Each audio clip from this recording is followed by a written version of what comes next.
y'all know about mechanical arachnids with 10 trillion ants swarming all over with mandibles latching. Atlantis finest, mantis madness, the otis, alkaline pilot Osiris, Osalago modest. And to be exact, this there ain't no more playing GA Tamaray, open all three of your eyelids. The highest title, numero uno, commander-in-chief on this beat. Remember your fleet to Guantanamo, I saw we playing dominoes, man. When you hop in the whip, bumping the Celia cruising, I knew they go Calderon. Then hit the liquid eyes, looking like Riddick Chronicles, dominoes. It's the honorable Apache break, Geronimo, woke path on the prodigal, keeping your eye on the Powerball. Now you see we switching lanes. What y'all really know about the river's veins? So many names, shot down in flames. Woe after woe, we see through they games. Password, hood, rave, pound, settle, dose. Shout out to be for highway folk, holding down O's. Oh, midday, took my X chromosome. Hexadecimal syllabary, electrical gloom, metal chrome. Poem, manifesting in song. And took one for my folks that's gone. I'm so good, I'm on. The book is on. Good looking throne. Keep booking down. This here Brooklyn Con. Keep on cooking, y'all. Or make sure to check your phone and update the song. And toke one for my folks that's gone. And this goes back to TNC Surf. About the same time Bill and Ted's adventure had crossed my turf. DNA time travel ley line of earth. Master of rain, kick flip on vert. Triptych televised, picnic reverse. Misfits telling lies, lifted the curse. Hip hip hooray, Don Quixote Bay. Trick switch terrorize, this is the verse. So, you know, there's a bunch of these giant obelisks. You know, and this is all, the foundation of human history. You know, it's like we still can't create all those structures that they created, So, this is just a preliminary, and I'm going to be touching on a lot of different subjects. I'm also going to be touching on Egyptian music notation, because there's also a big thing that's been happening as far as Egyptian music notation is being suppressed by Western music schools.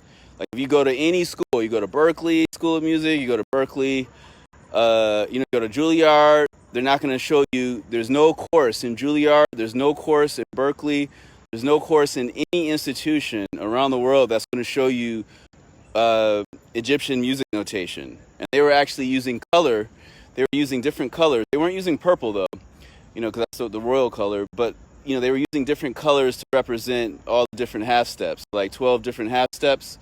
They assigned each color, and I'll show the pictures of that, so you'll be able to see each color. So, and they were actually applying visual volume, geometric volume, as in the size of a circle, to the intensity or the volume. So they had volume as volume. So one, they were using color as pitch and the volume of circles as the actual volume. So the bigger the circle was, the louder the person was supposed to play. And so it's basically they had an actual circle, and that was like a note. So the circle was like more kind of like how Fruity Loops is set up. Anybody that's familiar with the Fruity Loops platform, ancient Egyptian music notation is kind of based off of that. But the thing is, the only place where you can find Egyptian music notation is in one book. And I'm sure the Vatican has a bunch of books that are hidden. But a woman by the name of Teresa Sauer, I recommend everybody look up Teresa Sauer. She has a book called Notations 21. I believe she's based out of Long Island. And her book, Notations 21, at one point it was like $800 on the internet. It's one of those really coveted books. Because the people that know, it's like her book is basically the only book I've ever seen with the actual notation in it. It's and if you see the actual script, I'll show a picture of the actual script, the actual score. There is actually there's drawings of people on it, and there's even Greek. You can see that somebody in Greek tried to paint over some stuff and write some Greek on top of it. So it's just like, it's just been so many, years and millennia and stuff like that of people trying to like whitewash the history, or Arab wash the history, or Indian wash the history, or even Sumerian wash the history, or right now I believe in Saudi Arabia the temperature is 125 degrees right now. So Justin, this is at you. This video is directed at you. I'm right here, at the obelisk. Right now the temperature is 125 degrees in Saudi Arabia.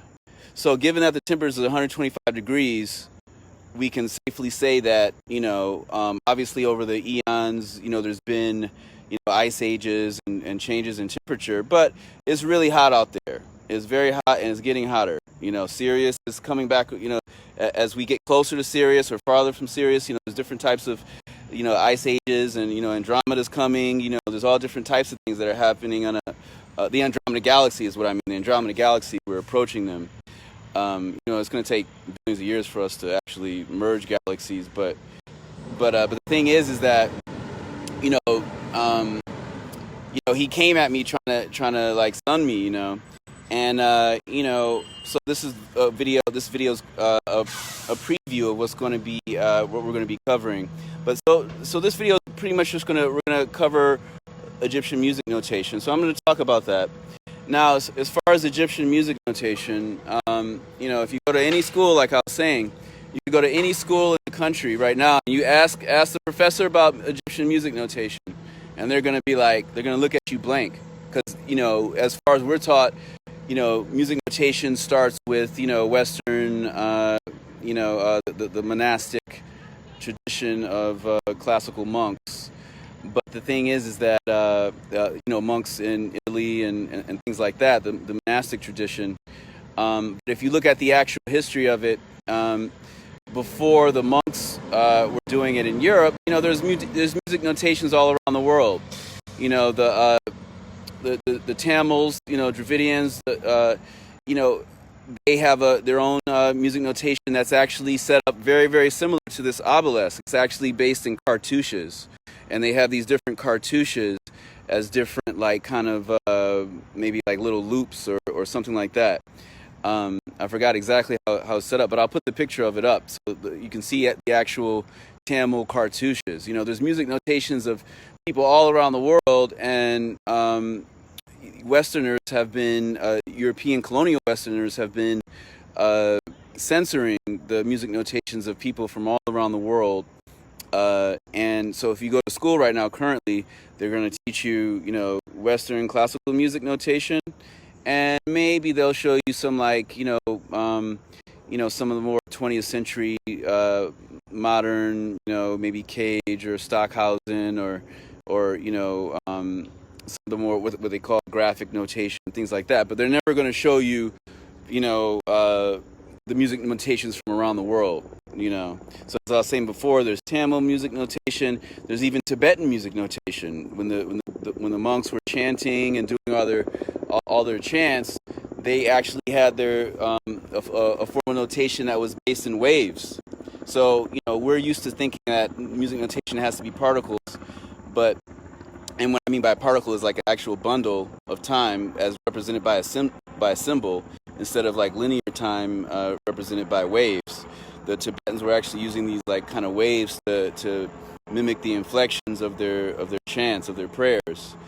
And so they don't teach that. They don't teach, there's some, you might see a blog or two every now and then. A blog will cover one or two of them, like, hey, this is this kooky, crazy thing. But that's the scary part about, education in 2020. Right now, you can go to the top school in the world, and they're not going to even teach you, and if you could go get your PhD in music, they're not going to teach you, all these things that I've been researching in the past, maybe in the past 10 years, in the good past 10 years or so. I've been doing a lot of research on music notation history. I'm soon to be releasing a book called Pre-20th Century Arts and Sciences. And it's going to be featuring all those lectures that I have done over the past 10 years regarding all these, different forms of music notations that are being suppressed by the Western collegiate system, the Eastern collegiate system, the international white supremacist, education system. But now we know that everything is changing, things are flipping.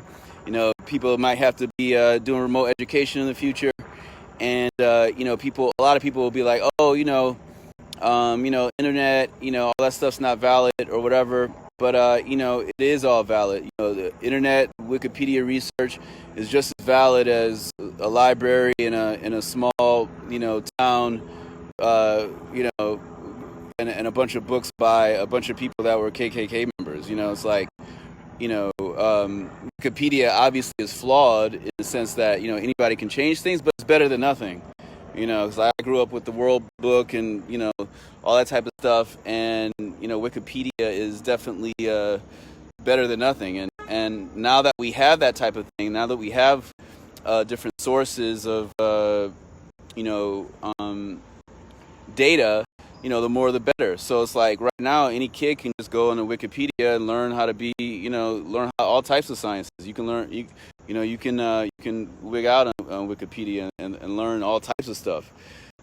So basically, we're going to be delving into why it's a problem for people to try to separate Northern Africa from Southern Africa. I mean specifically Southern Saharan, Sub-Saharan. Like you hear all these, DNA tests and genetic companies talk about, oh, you're this percentage Sub-Saharan African and all that. It's like all that's all BS. Like they're trying to, they're basically trying to deceive a lot of people and say like, oh, Sub-Saharan means black and above Saharan is not black. But we found that the oldest remains of a human to date.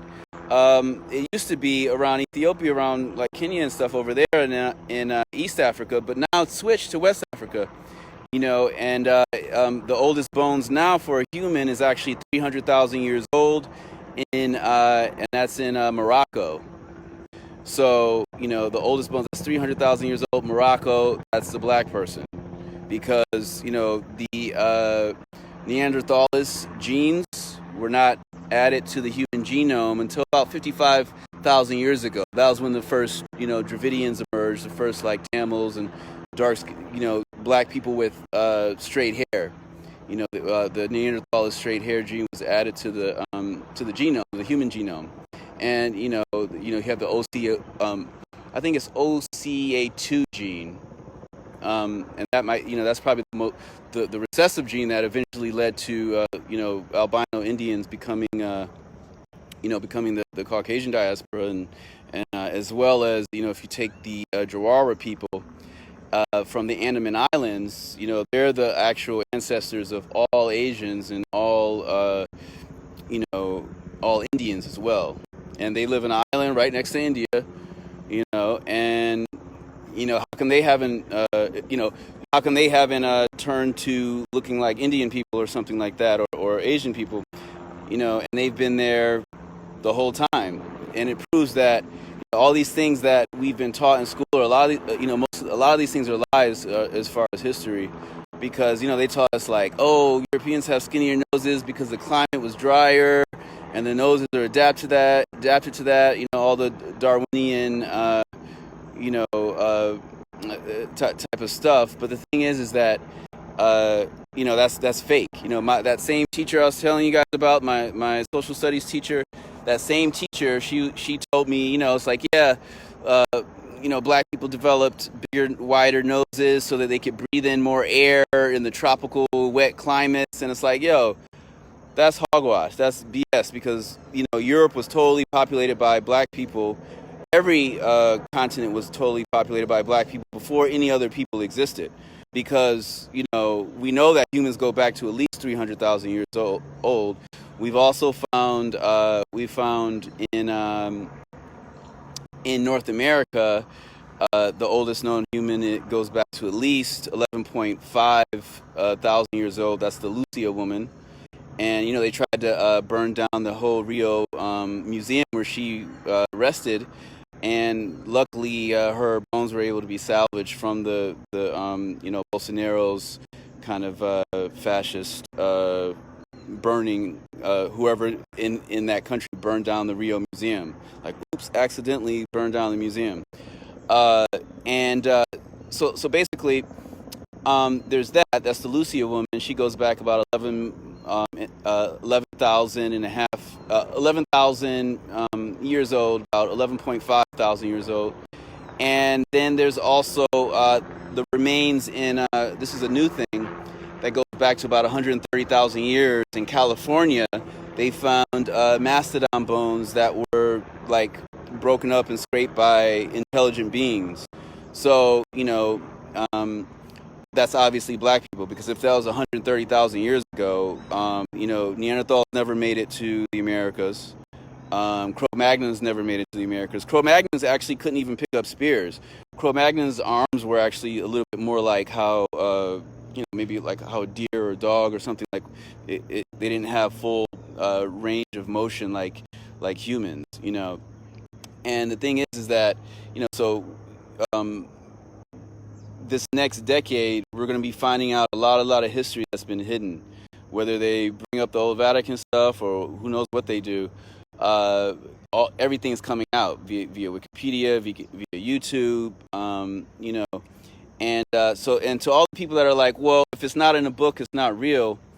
Well, if it's a picture of a real book, then that's real, And if that's all we have, then we have to go by those types of things. So, people that are doing a lot of internet research, to me, is just as valid as library research. My aunt's actually a librarian, and she tells me about these crazy libraries that she doesn't even have access to. You have to be like in the librarian world. They have their own like kind of strata, echelon, and clearance levels, and like you have to get all types of clearance levels just to be able to access certain books. So we're coming into this new era where education might have to end up being free. Like colleges and all that stuff. It's like this whole system that everything's set up on. If everything's going to be online, everything might start dropping, as far as prices, and, a lot of schools are probably going to be closing. Once things start breaking out and there's more outbreaks, we're going to see a lot of change within the educational world. But the cool thing is that, black scholars all over the world, namely mostly American scholars, have been kind of piecing together all the data, and this is outside of conspiracy theorists and the Alex Jones people and the just all that type of stuff. A lot of them are kind of just still on the kind of alien, Zachariah Sitchin stuff and all that. But the thing is that there's real science and there's real data. We have real artifacts. You turn on the History Channel, and they talk more about aliens and all types of stuff more than they don't even talk about black people building the pyramids. It's like and National Geographic actually just apologized for being racist over all these years.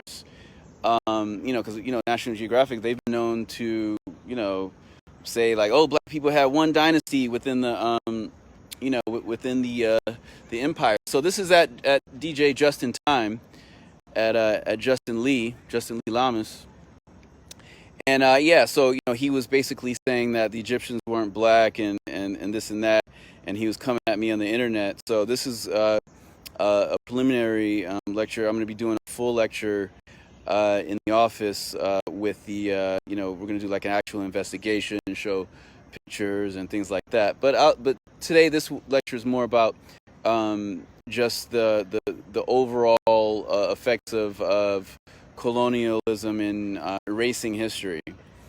And shout out to Willie in the house. He got me some kind of history books back in the day.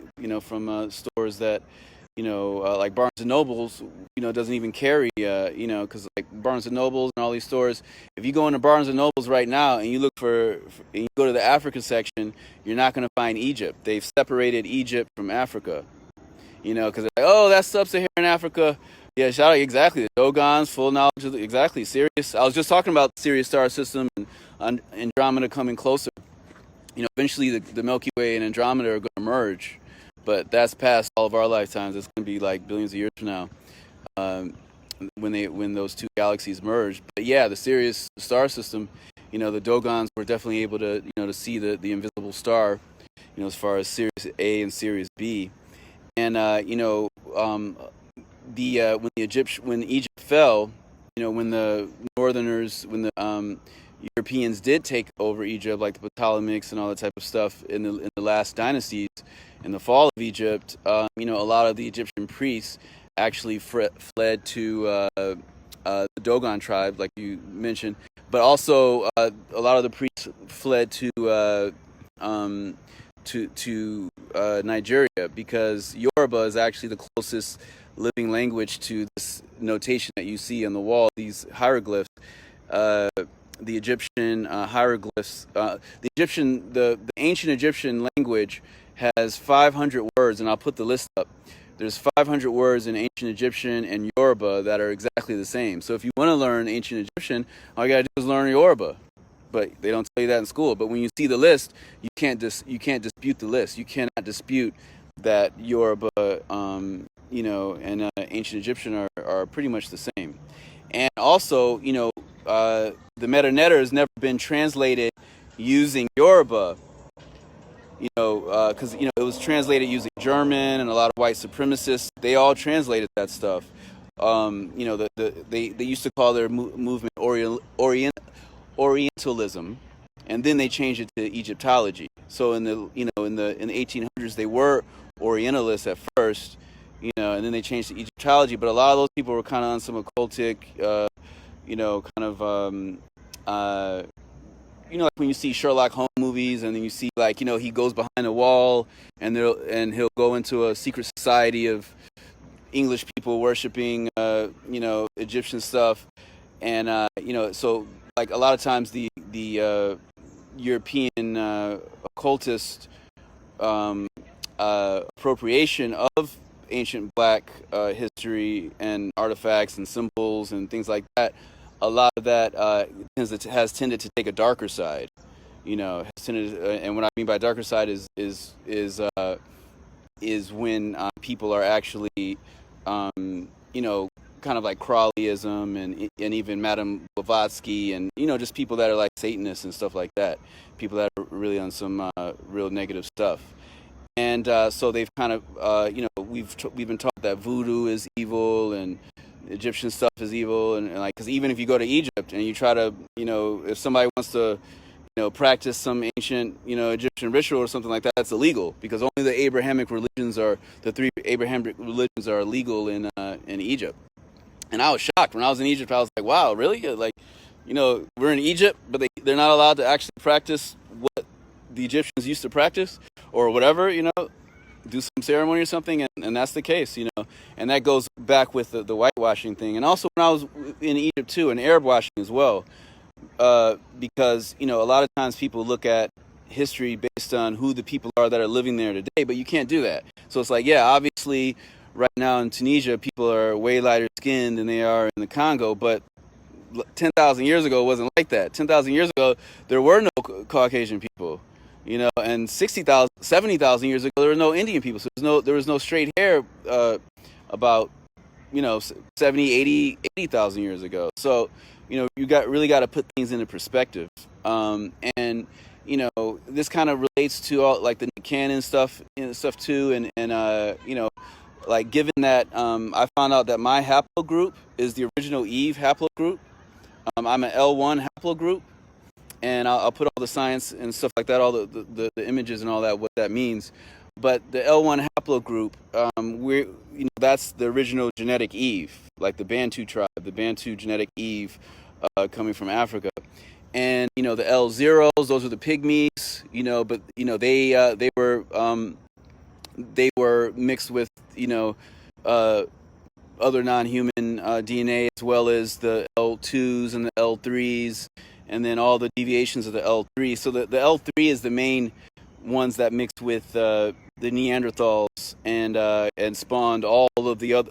Anybody with straight hair is usually a branch off of the L3, unless they're mixed and their mom, is carrying the like an African mitochondria. So my mitochondria is the actual original Eve. Even though my skin is lighter, My mother's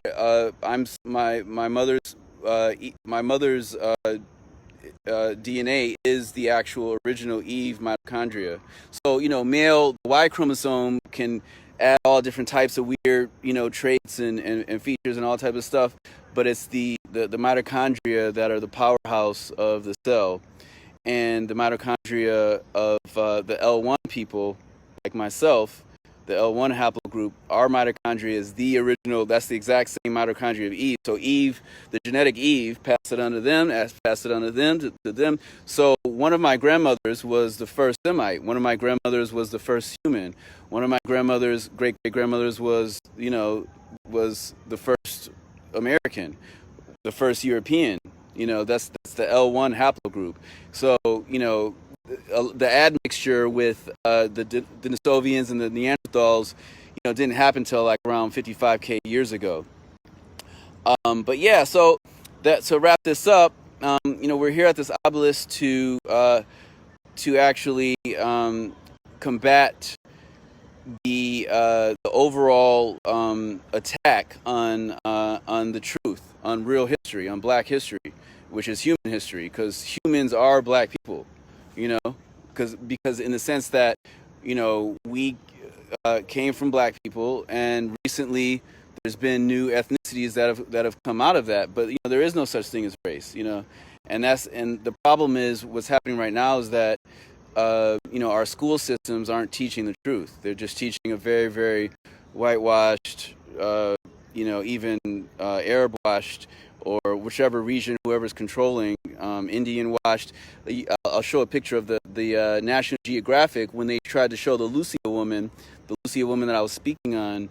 The Lucia woman, she's the oldest known American, and she's been dated to be at least 11,500 years ago, from that era, and they did the facial reconstruction, and did everything. I was like, oh, she's a Black woman, but National Geographic tried to make her look like the guy from the Jungle Book. And I'll put a picture of the Jungle Book, and I'll put a picture of the National Geographic cover. They made a cartoon, and they made the person's skin like, maybe the color like kind of just not a dark skinned person, not like an Aboriginal Black person. Another thing that's a problem too within white supremacy, a thing that DJ Justin Time was doing, is when people try to actually separate Black people, like oh, Aborigines aren't Black, oh, Polynesians aren't Black, Ethiopians aren't Black. Black means that you have really wide nostrils and this, that, and it's like, no, Black means that you're Black. We are the original people of the whole globe. So our diaspora is all over. Fiji, Vanuatu, everywhere. You can look at people from all over, original Koreans, original Asians. And once again, I'll bring up the Jarawa tribe, because they're the ancestors of all Asians and all Indians. And they're still there, left intact, and they're starting to be persecuted by the Indian government now. And they've been isolated on their island for all these years, but now people are finally starting to go to their island and mess with them, But what's also interesting is that there's something also called outside of just mixing DNA. There's also something called there's horizontal gene transfer. There's a lot of different things. There's a lot of different ways to mix DNA, because, we were taught that it's like, oh, humans and Neanderthals had to have hooked up using general copulation. But the thing is that, that could have been the case. But anytime you take, let's say you take a horse and you take a donkey and you create a mule, the mule is infertile. So anytime, there's cross species mixing, usually the children are infertile. So most likely, this kind of goes against a lot of Darwin's kind of racist white supremacist teachings, but it kind of infers that the Egyptians clearly bred the other races. If you go to the Temple of Seti I, you'll find, that was destroyed, but there's still paintings of it and old, images of it. The temple showed the different races, and or what we call races today, different skin colors, the Tamahu and different different creeds and stuff like that, like 4 general different races or whatever. Tamahu means man created, and so the Tamahu or like the Hyksos, that that's man created. So man created means we created this man, like we, just the same way that in colonial, during the American slavery wars, the 500-year wars, a lot of slave masters were force breeding black people to, like, hey, I'm gonna take this buck and mix him with that strong, tall, 6'2" woman, and I'm gonna make me some strong, people to pick in the fields or whatever. Like, there was a lot of breeding going on. So just as those people were breeding, just as the European diaspora was breeding black people for the past couple hundred years, thousands of years ago, eons ago, the reverse actually was happening. Or not even that, even hundreds of years ago, black people have always been breeding and breeding dogs, breeding people, breeding cows, breeding goats. It's like, it's easy to breed. Mendel didn't, we're taught in colonialism education that, Mendel invented the whole concept of genetics and the whole concept of, like, hey, this is the parent of that plant, and if we mix these plants. But Mendel didn't invent that. Obviously, agricultural, all that stuff, the agricultural sciences really didn't pop off till 6,000 years ago. For a lot of them, a lot of the new, like, soybeans and a lot of new things that were kind of created, a lot of new grains and things like that, that we still use in the modern era. A lot of those things were created quite recently. So breeding and genetics has always been a part of human history. And once again, like I was saying before, once you go back, any history beyond 10,000 years ago, there's no Europeans in that history. Any history beyond 55K years ago, there's no Indians or Asians in that history. It's all black history. So that means that history, we can claim all these things, and trying to take that away from us is racism. And this is to DJ Just in Time, who came at me saying that Egyptians weren't black and this and that. That's very, very racist for him to say that, because I've been to, like, I believe I was in Nubia. It might have been in Luxor. I can't remember where I was. I was in Nubia at the National Museum, and they had the picture of the northern soldiers and the southern soldiers fighting together, the red and the white fighting together, and I thought to myself, like, wow, look at that. Everybody's super dark skinned. It's not, because a lot of people try to say, oh, Egypt was, they were mixed. They had Asian in them and they had black. It's like, no, at some points they were. And there was obviously, like, places like Memphis within Egypt that were, that had large, Tamahu communities and stuff like that. But, it's kind of like the same as like Britain. And like, if somebody were to say, the British government right now is not a Euro diaspora government, but it is, so back in Egypt, it was a black government, and a lot of people have a really hard time swallowing that. They have a really hard, you look on the History Channel, like I was saying, and they're talking about aliens. Maybe the aliens built the pyramid, all the Alex Jones people, they're saying it's the aliens, or people from, somewhere else or whatever, anything but black people. So, part of racism is also history. If you really believe, racist history, it makes you racist. It's a form of programming.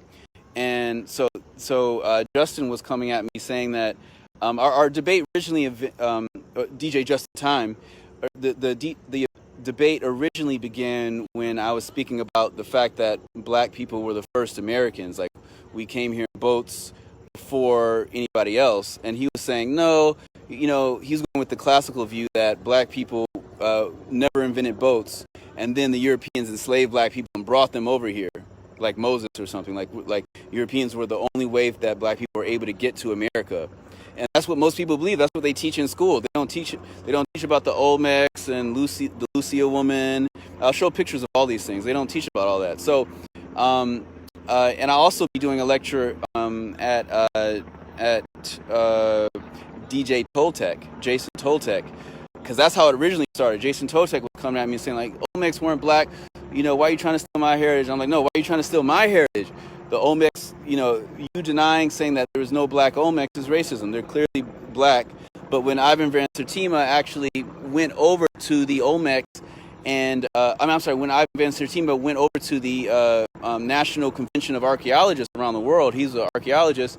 He was one of the first black archaeologists to confront them and say, look, these giant Olmec heads are clearly black people, ancient black people from the Americas. And guess what the scientists and all the archaeologists told him? They said, no, we think those are baby faces. That was their first conjecture.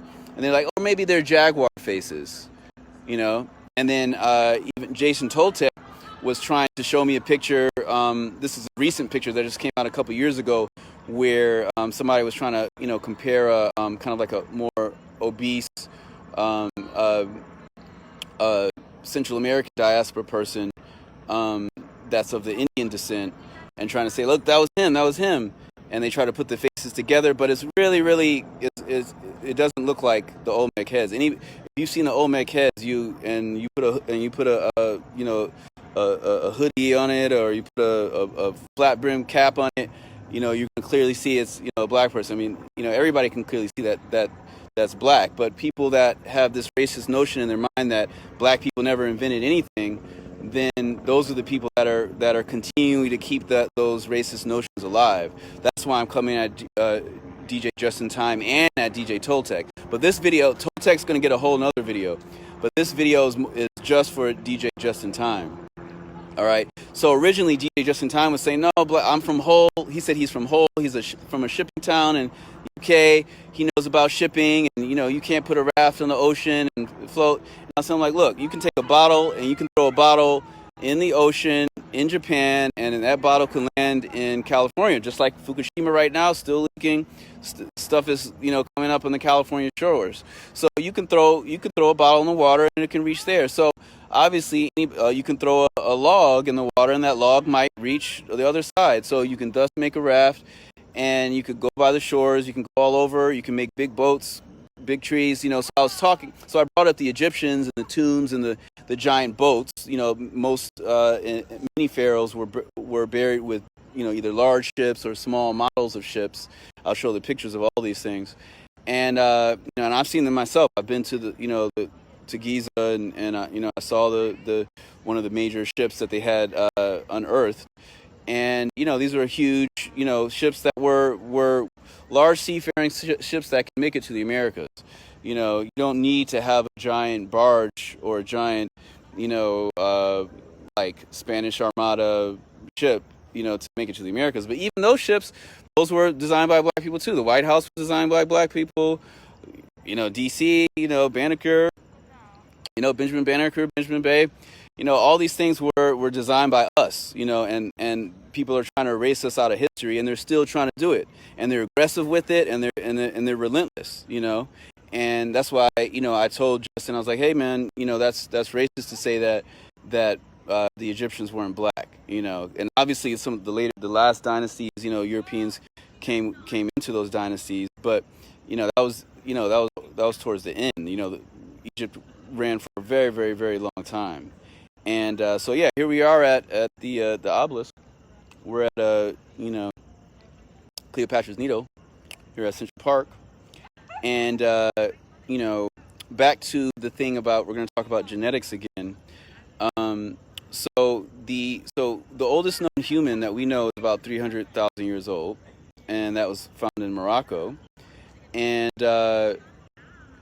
around 55,000 to 60,000 years ago, even 65,000 years ago, that's when the Neanderthal traits were added into the black woman's genome to create black people with straight hair, aka Dravidians, or aka Indians, And the thing is that in schools, none of this is taught. I was never taught that. When I think about kindergarten, I remember all these dinosaur games they used to teach us. It was like, and now we're finding out a lot of these dinosaurs are fake. We're finding out there was, a lot of people were trying to get funding in the past couple hundred years, or past 100 years, and a lot of the dinosaur bones are actually fake. And what they've also found, what I mean by fake is not that they aren't really dinosaur bones, but that, sometimes they'll take, maybe that's two different dinosaurs, and they'll fuse them together and make some super tall, big, giant one that never even really existed. That's what I mean by fake. I'm not saying dinosaurs are fake. Dinosaurs obviously are real, but our interpretations of them have been very, very skewed. And a lot of the same people that were, burning villages and doing that, those same people are the ones controlling libraries and things like that. And like I was saying before, the Vatican, actually has all types of books, especially a lot of ancient American books that were hidden or destroyed or burned. So that's very, very important. And until schools start actually teaching the truth about when Neanderthal trait was entered into the human genome, things aren't really going to change. Because the science of everything, of how humans got here, is a very, very important science. I think that most, not even what I think, I know, because this isn't a opinion thing. This is all just science and history. This lecture is not opinion. These are straight facts. Everything I'm saying has an image or a book or a scientific set of data that goes with that, or artifact.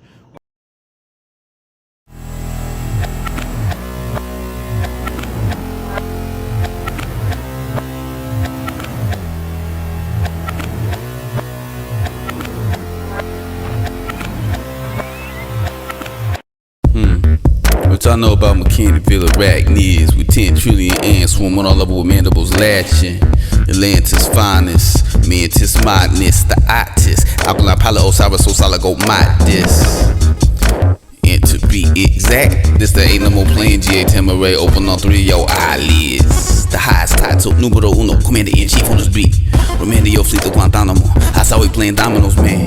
We hop in the whip, bumping the Celia cruising, I knew they go Calderon. Then hit the liquid eyes, looking like Riddick Chronicles, Pominos. It's the Honorable Apache, break Geronimo, woke path on the prodigal, keeping your eye on the Powerball. Now you see we switching lanes. What y'all really know about the river's veins? So many names, shot down in flames. Woe after woe, we see through they games. Password, hood, rave, pound, settle, dose. Shout out to be for highway, folk, holding down, midday, took my ex chromosome. Ex-decimal, syllabary, electrical, gloom, metal, chrome. Poem, manifesting in song. And took one for my folks that's gone. I'm so good, I'm on. The book gets on. Good looking throne. Keep booking down. This here Brooklyn calm. Keep on cooking, y'all. Or make sure to check your phone and update the song. And took one for my folks that's gone. And this goes back to TNC surf. About the same time Billy Tezak's adventure had crossed my turf. DNA time travel ley line of earth. Master of rain, kick flip on birth. Triptych televised, picnic reverse. Misfits telling lies, lifted the curse. Hit, hooray, Don Quixote Bay. Trick switch, terrorize, this is the verse. And don't sleep on this likeness, vice grip mic. Check the hype, this nitrous fight. This nicest repeat ISIS. Neck bit vulture on my shoulder, we pirates. Lynchian spices, Libyan prices. Pineal process, set a billion cycles. 50k horsepower, my S will be bison. Even Russian psychics get hype when O's is right in. Sound clash of titans, O's techno Viking, Highlander lightning. Chopping heads for biting, outlast the tightest, low, no hype, man. What y'all really know about Atlanta likings? Senses heightened in Jetsu silence, Chupacabra sightings through empathic mind tricks. I'm so excited and I just can't hide it. What y'all suckers know about the science of siphons? Scuba dive with dolphins, life's totally awesome. Crossword crossing, crossroad crosses. Off-road boss house, dukes are cautious. Sonically raw dog, chronologically sawed off. Quantum mechanics shotgun, Copenhagen options. Gold-plated solid state, circuit board gossip. Popping and locking, 1990 the possum. And who the Colossus of Gotham? Heavy in Austin, worldwide Boston. And that's just for talking. Zero gravity golf and watch the bouncing Spalding.